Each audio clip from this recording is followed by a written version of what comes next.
Hello everyone, welcome back to my channel Initial Solution.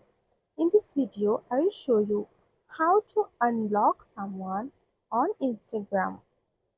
So for this, you need to go for your profile, then go for in this three line option, go for settings and privacy, scroll down and you can see here a blocked option.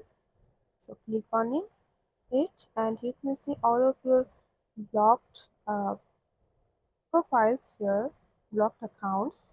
So um, you need to unblock the person you want to unblock.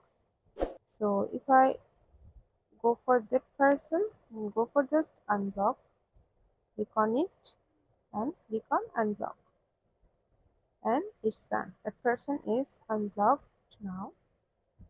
So this is how you can unblock someone on Instagram. If you found this video helpful, then please like, comment and share. Subscribe to our channel and don't forget to hit the bell icon for more videos. Thank you.